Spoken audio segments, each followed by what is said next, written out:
Hello friends, welcome back to Gujarat engineering academy.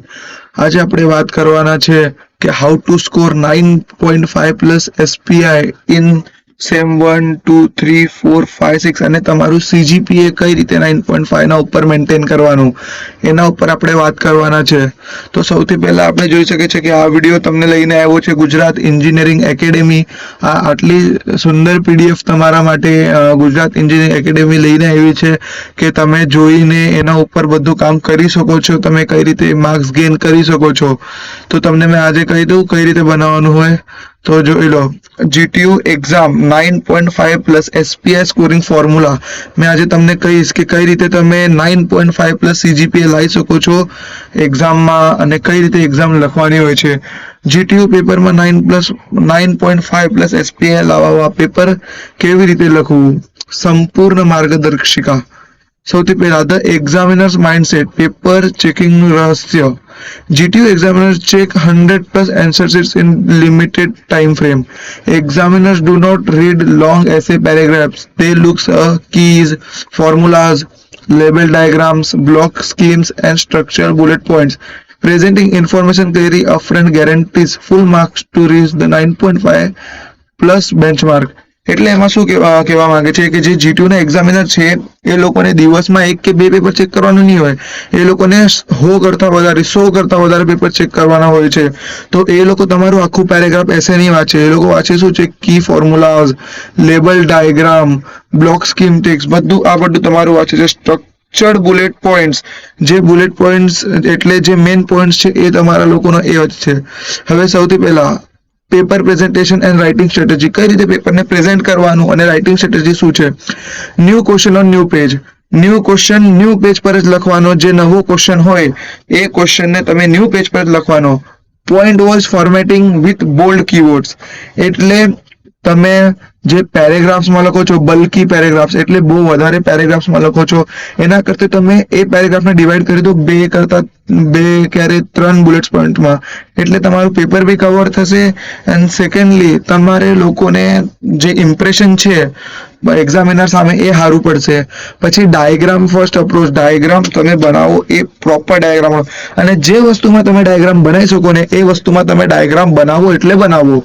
પછી numerical formulas maths માટે સૌથી important છે. કઈ માટે? મેથ્સ માટે. તો તમે જોઈ શકો છો મેથ્સમાં સૌથી પહેલા તમને ક્વેશ્ચન સોલ્વ કરવા બેસો તો સૌથી પહેલા સ્ટેપ 1 ગિવન ડેટા, કયો ડેટા આપ્યો છે એ લખી દેવાનો. પછી સ્ટેપ 2 એનો ફોર્મ્યુલા લખવાનું. સ્ટેપ 3 તમે સોલ્વ કરવાનું એને કઈ રીતે સોલ્વ કરો છો બધું, અને સ્ટેપ 4 માં જે આન્સર હોય ને એને બોક્સ કરી દેવાનો. એટલે એક્ઝામિનરનો ધ્યાન આન્સર ઉપર જાય. બરાબર. એના પછી કમ્પેરિઝન ઇન 3 ટેબલ્સ, એટલે 3 ટેબલ્સમાં કમ્પેરિઝન કરવાનો. SR number, point of comparison અને ટોપિક A ટોપિક B. બરાબર. આમાં વાત આવે છે ડિફરન્શિએશનમાં ક્યારેય પેરેગ્રાફ લખતા નહીં. ડિફરન્શિએશન ક્યારેય આવું લખવાનું, A અને B એમાં ડિફરન્શિએશન કરવાનું. બરાબર. અહીંયા તમારા A ના પોઈન્ટ્સ, અહીંયા તમારા B ના પોઈન્ટ્સ. બરાબર. તો પછી સબ ક્વેશ્ચન્સ, સિક્વન્સ અને રૂલ્સ. સબ ક્વેશ્ચન્સ એટલે કીપ સબ પાર્ટ્સ ટુગેધર, એટલે જે ક્વેશ્ચન 1 છે એનો A B C છે એ ટુગેધર રાખવાનો, સાથે રાખવાનું. એમ નહીં કરવાનું કે એક અહીંયા લખી દીધું, B બીજા પેજ પર લખી દીધું, ત્રીજા પેજ પર લખી દીધું, એવું નહીં કરવાનું. એટલે સિક્વન્સમાં જ લખવાનું. આવું નહીં કે ક્વેશ્ચન 2 લખો પછી ક્વેશ્ચન 3 લખો અને ક્વેશ્ચન 2 નો B સેક્શન તમે બીજા કઈ જગ્યા પર લખી દો, આવું નહીં ચાલે. પછી માર્ક્સ વાઇઝ કન્ટેન્ટ અને લેન્થ, સૌથી ઇમ્પોર્ટન્ટ ક્વેશ્ચન જે છોકરાઓને સૌથી વધારે આવે છે કે 3 માર્ક્સમાં અમે સર કેટલા પેજ લખવાના. તો 3 માર્ક્સમાં તમે લખવાના 1 to 1.5 પેजेस, એટલે એક ક્યારે 1.5 પેजेस તમે લખવાનો, એક ક્યારે 1.5 પેજ લખવાનો. બરાબર. એમાં standard definition, 4-6 key bullets, 1 small level diagram or equation if એમાં હોય તો. પછી ક્વેશ્ચન 4 માર્ક્સમાં ક્વેશ્ચન પર કેટલું 1.5 થી 2 પેજ. બરાબર. Core concept, detail block diagram, comparison table, working વગેરે બધું એમાં લખવાનું.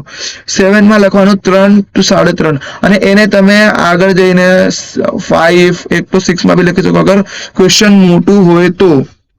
ઇન્ટ્રોડક્શન આપવાનું, લાસ્ટ ડાયાગ્રામ્સ બનાવવાના, સ્ટેપ બાય સ્ટેપ વર્કિંગ કરવાની, એડવાન્ટેजेस ડિસએડવાન્ટેजेस આખું બધું એનું જોઈ લેવાનું તમને. બરાબર. હવે ટાઈમ મેનેજમેન્ટ સૌથી વધારે ઇમ્પોર્ટન્ટ ક્વેશ્ચન. હવે ટાઈમ મેનેજમેન્ટ કઈ રીતે કરવાનું સર? હવે ટાઈમ મેનેજમેન્ટમાં સૌથી પહેલા તો તમે અલોકેશન ટાઈમ તમે ઘરથી જ ફિક્સ કરી દેવાનો. પહેલા જે 5 મિનિટ છે એક ક્વેશ્ચન ઉપર ધ્યાન રાખવાનું, ક્વેશ્ચન જોવાના કયા ક્વેશ્ચન છે, કેટલા ઓવરમાં છે, તમને કયા આવે છે, બરાબર. એના પછી ક્વેશ્ચન 1 અને 2 એમાં તમે બેસ્ટ આન્સર્સ લખવાના. એટલે તમે હરખી રીતે તમે લખી શકો ને, એટલે બેસ્ટ આન્સર્સ જે લખી શકો એ ક્વેશ્ચન નંબર 1 અને 2 માં લખવાના અને એને આપવાના 50 મિનિટ્સ, બરાબર. પછી ક્વેશ્ચન નંબર 3 to 5 માં તમને સ્પીડ મેન્ટેન કરવાની રહેશે, કારણ કે પછી તમારો ટાઈમ રહી જાય. એ તમે લોકોને 75 મિનિટ્સમાં કવર કરવું જ પડશે. પકડી લો 80 મિનિટ્સમાં તમને કરવું પડશે, બરાબર. Don't spend minimum minutes on single 3-4 marks question. That much minutes જે છે એ તમે કોઈ 3 કે 4 માર્ક્સના ક્વેશ્ચન પર આટલા બધા મિનિટ્સ નહીં વેસ્ટ કરતા. ફાઇનલ 15 મિનિટ, જે લાસ્ટ 15 મિનિટ છે એમાં તમે લોકો અંડરલાઇનિંગ વગેરે કરી શકો છો, કીવર્ડ્સ ને પેન્સિલથી વેરીફાઈ, ડાયાગ્રામ્સ ને લાઇન વગેરે યુઝ કરી શકો છો, લાઇન્સ એન્ડ કરી શકો છો, અને પછી એક ક્વેશ્ચન પત્યું પછી એના નીચે લાઇન ખીચીને બીજો ક્વેશ્ચન લખી શકો છો. એટલે એ એક્ઝામિનરને પ્રોપર મેન્ટેન રહેશે અને એક્ઝામિનરને સારું જોવા છે તો એ તમને માર્ક્સ આપી જ દેશે, એને કોઈ વાંધો નહીં આવે. પછી GTU examination DOS and don'ts. સૌથી પહેલા મસ્ટ ડુ શું કરવું જોઈએ? Attempt 100% paper. આ તો તમે લોકોને કહેવાની જરૂર જ નથી, કારણ કે તમને 100% પેપર તો અટેમ્પ્ટ કરવાનો છે. ડ્રો એન્ડિંગ લાઇન્સ, જે એન્ડ લાઇન્સ છે ને એ ડ્રો કરવાની મેં તમને અહીંયા કીધું. જો અહીંયા એન્ડિંગ લાઇન્સ તમે ડ્રો કરવાની, બરાબર. Use standard black and blue pens. Only black અને બ્લુ પેન્સ જ યુઝ કરવાનો. બ્લેક અને બ્લુ પેનનો યુઝ કરવાનો, બીજા કોઈ પેનનો યુઝ કરવાનો નહીં. સ્ટ્રિક્ટલી અવોઇડ શું છે? Do not mix questions apart. મેં તમને જેમ કીધું કે ક્વેશ્ચન નંબર 1 નું આ લખી દીધું, પછી ક્વેશ્ચન નંબર 2 નું લખ્યું ને આમ કર્યું, તેમ નહીં ચાલે, બરાબર.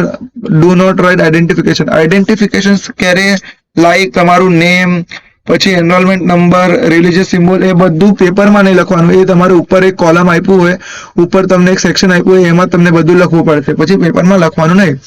Do not use red gel pens and all.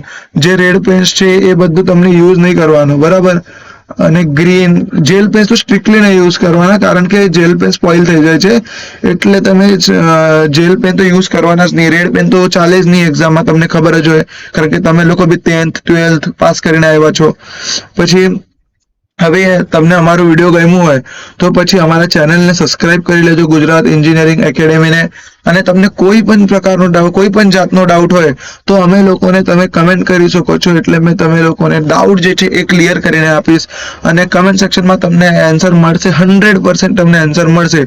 તમને એની ચિંતા લેવાની જરૂર નથી, તમને 100% એડ્રેસ મળશે, એટલે મળશે. Until then, thank you.